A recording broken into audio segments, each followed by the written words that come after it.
সেনাপতি, তুমি জলদি যাও সিরাজগঞ্জ যমুনা মরুভূমিতে।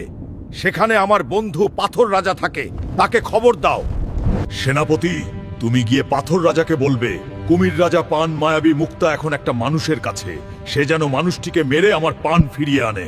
ঠিক আছে মহারাজ, আমি এখনই যাচ্ছি পাথর রাজার কাছে। কুমির সেনারা, সবাই চলো আমার সাথে। পাথর রাজা, আপনার বন্ধু কুমির রাজাকে বাঁচান। একটা মানুষ কুমির রাজার পান মায়াবী মুক্তা নিয়ে গেছে। রাজা এখন খুব কষ্টে আছে।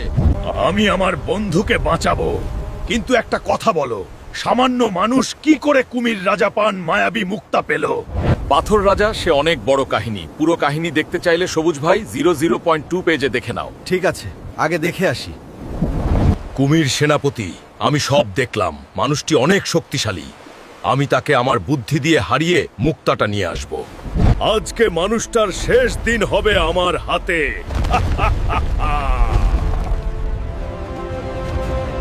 সাদিয়া, আজকে ভাতের সাথে মাছের ঝোলটা অনেক স্বাদ হয়েছে।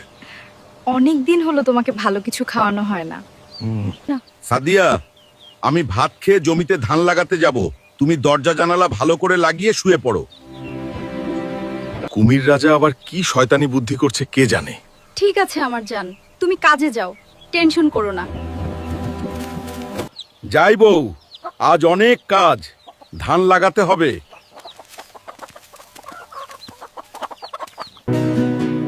হালকা তো কাজে গেল, আমার কেমন জানি ভয় ভয় লাগছে। হালকা, তুই কোথায়?